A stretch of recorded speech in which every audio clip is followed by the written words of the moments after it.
रिजवान और सऊद शकील ने जान बचाई लेकिन पाकिस्तान ने नाक कटाई। जी हां, नीदरलैंड्स वो टीम जिसके बारे में कहा जा रहा था कि वो शायद पाकिस्तान के आगे ज्यादा लंबा टिक भी नहीं पाएगी, लेकिन उस टीम ने पाकिस्तान की बैटिंग लाइनअप की पोल खोल के रख दी। एक बार फिर से पाकिस्तान बैटिंग को एक्सपोज कर दिया है।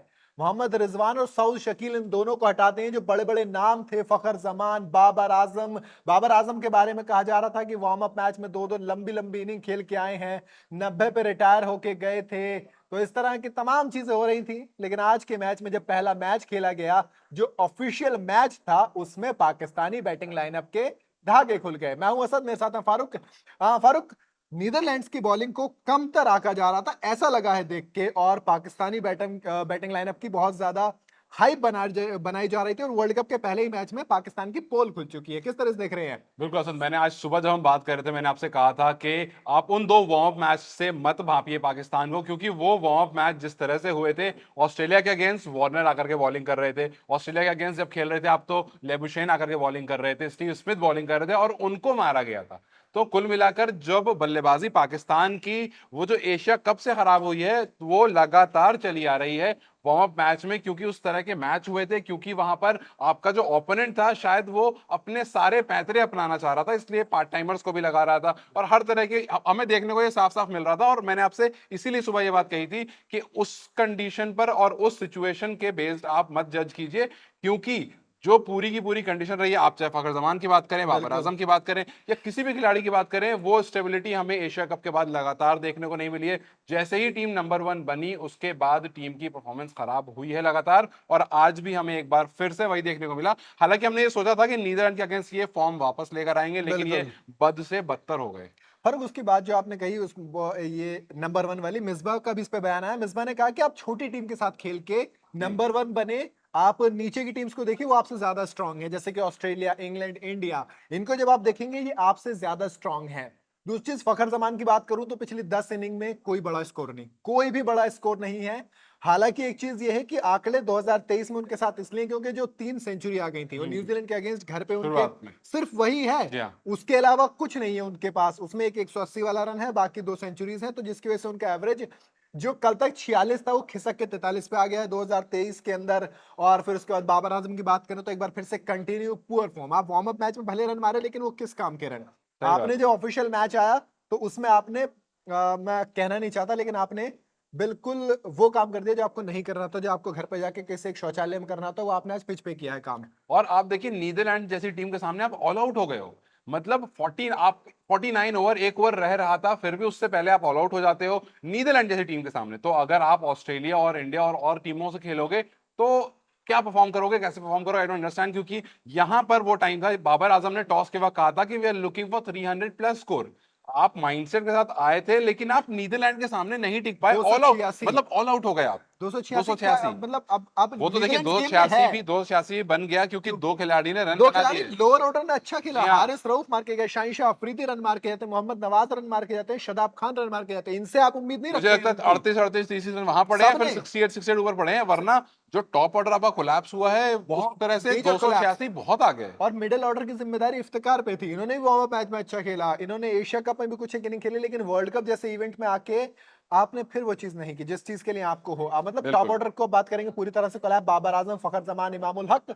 और फिर मिडिल ऑर्डर की बात करें तो इफ्तिमेनिया आते हैं, उनका बल्ला नहीं चला है। मिडिल ऑर्डर की जिम्मेदारी सिर्फ रिजवान और सऊद शकील पे नहीं, तो इफ्तिकार इनके सीनियर हैं, तो उनपे जिम्मेदारी ज्यादा थी। सऊद शकील 6 ओडीआई खेले, 7वां ओडीआई आज खेल रहे थे। तो कहीं ना कहीं तमाम तरह की चीजें बात होंगी।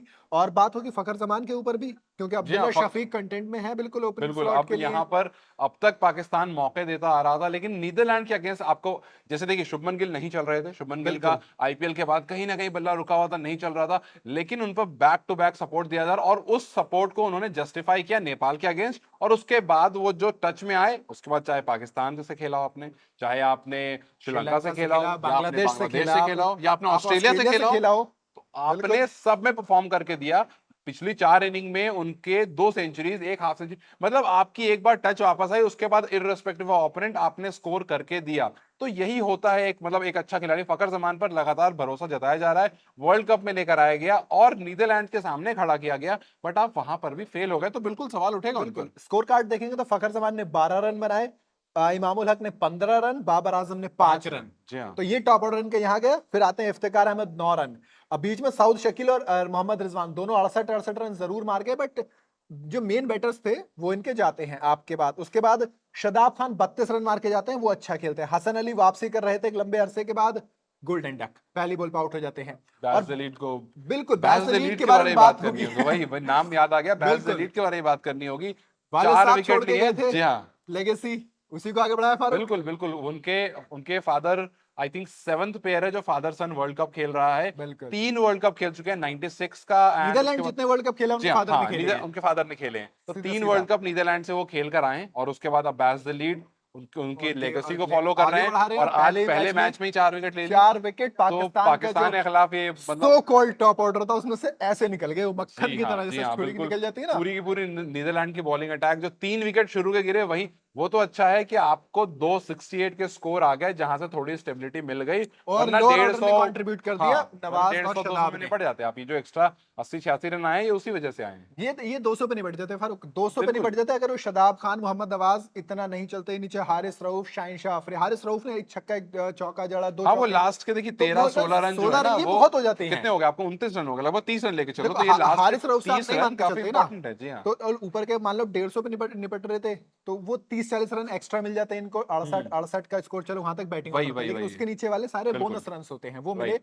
और बात करें नीदरलैंड्स की बॉलिंग की, तो बहुत अच्छी बहुत बॉलिंग, अच्छी बॉलिंग करी, बहुत अच्छी। मतलब आपने पाकिस्तान, आपने वही शुरू, नेपाल वाली आप बात कर रहे थे सुबह, बिल्कुल हाँ, जिस तरह से सुबह है ना, नेपाल की तो बात हमने इन्होंने आज करी उसी थी, तरीके से खेला। बिल्कुल वैसा ही करा है आपने, कि आप ये इस माइंडसेट से आए ही नहीं कि सामने वाली जो टीम है वो नंबर 1 टीम है, हाल ही में नंबर 1 से अभी तुरंत नीचे आई है, एशिया कप, कुछ नहीं। आपने अपने स्ट्रेंथ पकड़ कर रखी। कैप्टन डे में अपनी बात आपने बोला भी था कि हम पॉजिटिव क्रिकेट खेलने आए हैं, बिल्कुल हम यहाँ पर पूरी तरह से compete करेंगे, और वो करके दिखाया नीदरलैंड्स ने। जिस तरह से क्वालिफाई करके आए थे, आज उन्होंने दिखाया कि देयर इज अ रीजन कि हम क्वालिफाई करके यहाँ तक पहुंचे हैं, और हम आपको परेशान कर सकते हैं। शाकिब जुल्फिकार और विक्रमजीत सिंह और वेंडर मर्वे, वेंडम, ये 3 ऐसे रहे जिनको विकेट नहीं मिले, लेकिन बॉलिंग अच्छी की इन्होंने भी, बाकी सब ने विकेट के कंट्रीब्यूशन बिल्कुल दिया। और बैस्टली ने 4 लिए हैं। 4 विकेट तो लिए। सोचिए एक टीम ऑल आउट करके चली जाती है पाकिस्तान को।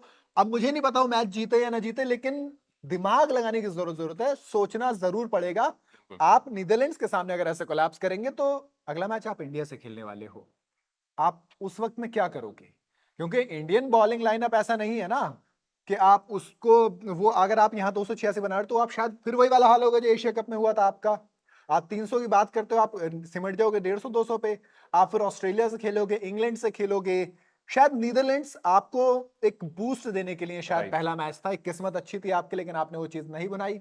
तो कुल मिला के ये थी पहली इनिंग, और इसमें पाकिस्तान बैटिंग लाइनअप पूरी तरह से एक्सपोज हो गई है पहले ही मैच के अंदर। आपको क्या लगता है कि क्या वाकई में पाकिस्तान इस तरह की बैटिंग परफॉर्मेंस से वर्ल्ड कप में, मुझे बाबर आजम प्रेस कॉन्फ्रेंस में बोल रहे थे कि we are not looking for top 4, we are looking for the winners, तो मुझे लग रहा है वो दूर से खड़े होकर किसी दूसरे को विनर बनते देखेंगे। आपको क्या लगता है? अपने राय हमें कमेंट में जरूर बताइएगा।